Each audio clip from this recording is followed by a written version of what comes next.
By the way, do you actually specifically think that G2 has a chance to beat them, though? Because that's the problem. Now you have to counterbalance it, and they clutch with like G2 is supposed to always have a chance. They've always got a chance, right, bro. so Which is let's it? use this opportunity to talk about G2 then, because we have seen some.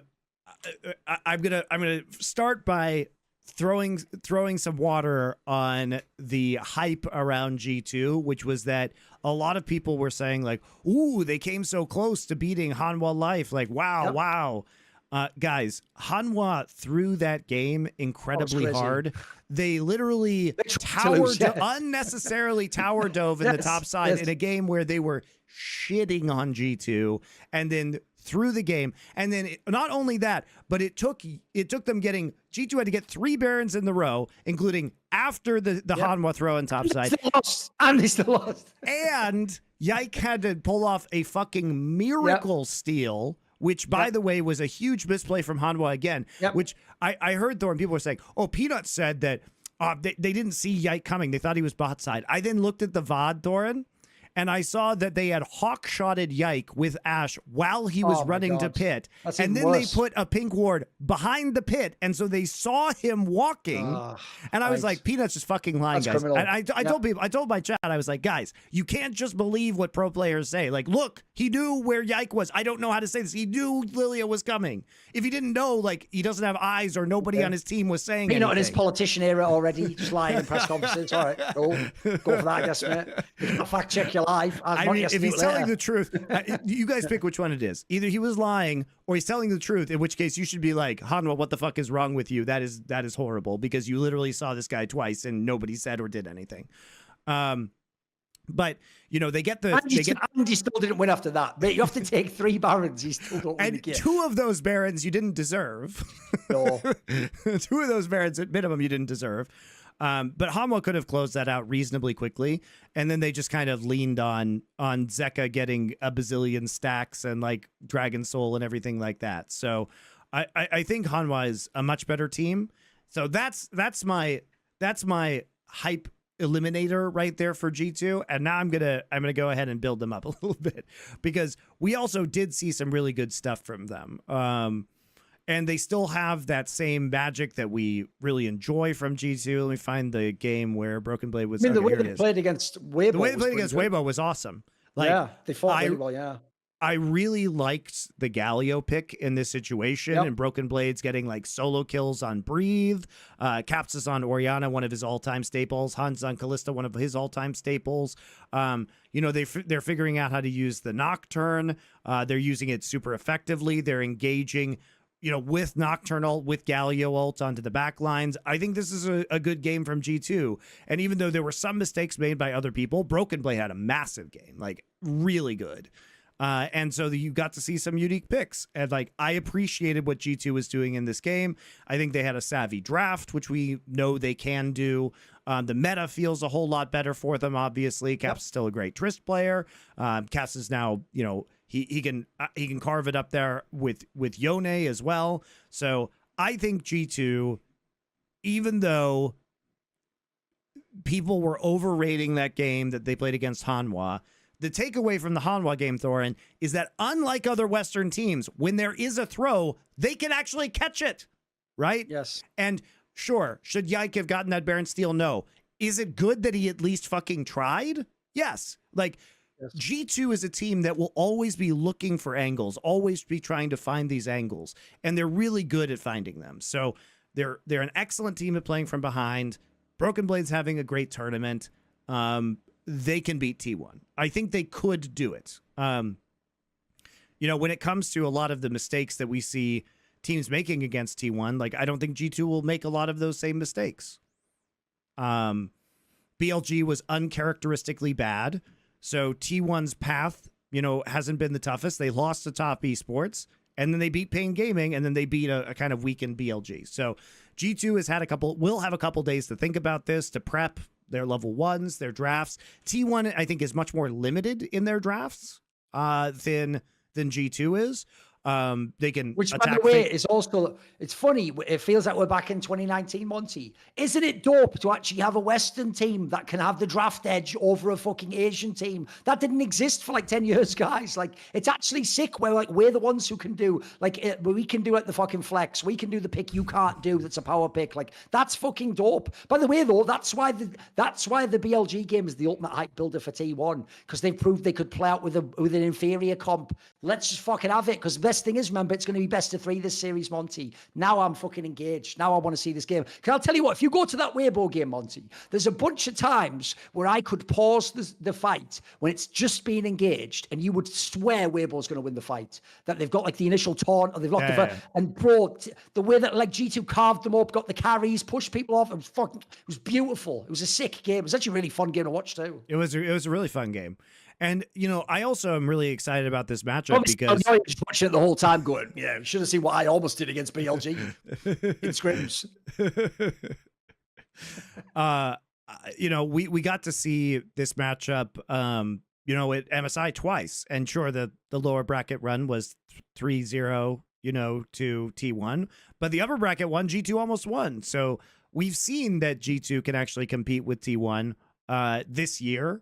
And that's exciting. So I don't think G2 is going to win, but I do think that they definitely have a better shot than most. I want to see winning this matchup. MSI Caps solo killing Faker, because here's the thing.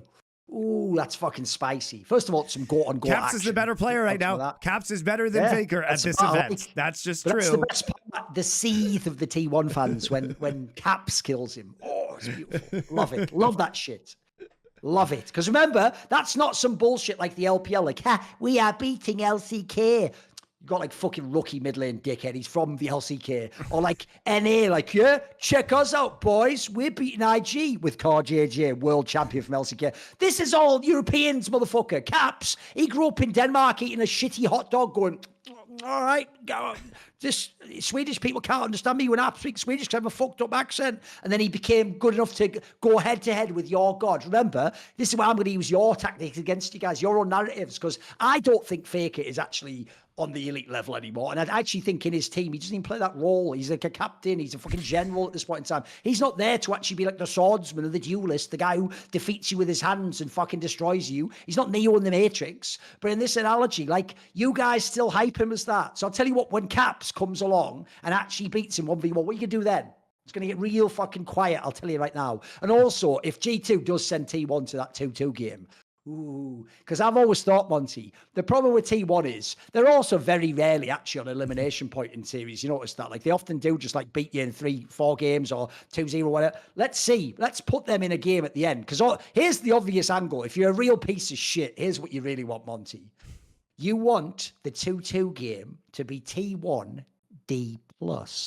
Now that is how you make a lot of people like you could even though they won Worlds, you could cause a soul wound in T1 fans if Kingan wins that game. If he wins that game, and by the way, whoever the support D+ choose to put in, that is where Carrier, you better get the fucking smelling salts, you better get tissues ready. It's going to be a bad step. Don't even check Reddit, bro. Don't even check social media. Get off Foremost, get off DC Inside.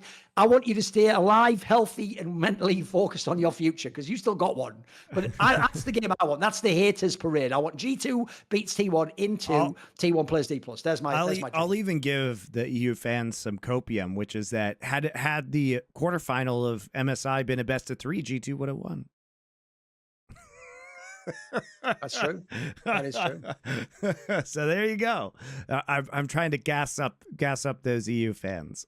It is doable. Okay, shout out to the T1 fan in the chat who just said genius. I love that people in the modern day don't go, am I wrong? Should I address whether I'm fundamentally wrong? They go, no, I just need to change what words mean. So he goes, yeah, they're T1, they're not favorites, but one of the contenders. You just took the word favorite and changed it there. Like, contender means one of the favorites. Like, that's you're just playing games with words. It means you're bro. contending for a title. I can't handle it. This is mental. I know. I love it. I love it. Also, the other angle, I'll give you one last angle, one last dream for T1. Let's say they do make it, Monty. They beat G2 here. They draw. Fuck it. Let's say they draw LNG and they beat them. That's not impossible. I think LNG might play a little bit worse than the playoffs. They beat them. They get to that semis. You ready, Monty? You hype now. It's Faker's always top 4 at Worlds. Faker has won half of the Worlds. He's like Brady. Brady had all the Super Bowls. And then here's what happens. You know what? My mistake. I apologize to T1 fans. I was actually being too much of a hater. I don't want you to play Gen G in the quarters. I want you to play them in the semis, and it's a 3-0 clap. Faker gets clapped every lane. He's down in CS every lane. Zeus doesn't know what the fuck he's doing. He loses to Doran. No, actually, that's too far. That's it. I don't know life. He loses to fucking Keen, who doesn't even play carries in the series. He just plays shit like Asante. He doesn't even attempt to play the carry series. They're forcing Zeus in the draft to do bullshit. Yone picks top lane. They lose. At the end of it all, that's the end of that roster ever. 3-0 clapped in semis. That's the true hater dream. Plausible. It can happen. That's plausible. And then Faker role swaps to jungle in the offseason. And they try and get And then I do my video, Coma, the most ring-chasing, overrated coach. Are you ready? This is where you're going to... I'm not a liar, Monty. So here's what I'll put. More overrated coach of the last 8 years. See what I did there? Listen, I'll give him it for the first ones. He killed it. The last 8 years, though. No, but not quite my tempo, Coleman. Not quite my tempo. Not feeling it, mate. Not feeling it. That is haterism, like, but whatever. It's all good. It's all good. That's what I'm here for. By the way, Monty, as a little aside, I won't do a big thing in it because I'm going to do a Thorin versus Reddit, but I'm waiting for the thread to get mega upvoted and marinate because I have got one of the most hilarious owns of all time. In the Weibo G2 thread, someone took a screenshot of me saying, fun best of one betting, and I got all 4 best of ones wrong. Now, first of all, Monty, the idea you could get best of ones wrong is mental. Are you ready? Do you know why I might have gotten some? Let's see if you can guess. Why do you think I might have gotten some best of one? The odds were crazy, so you were betting on underdogs.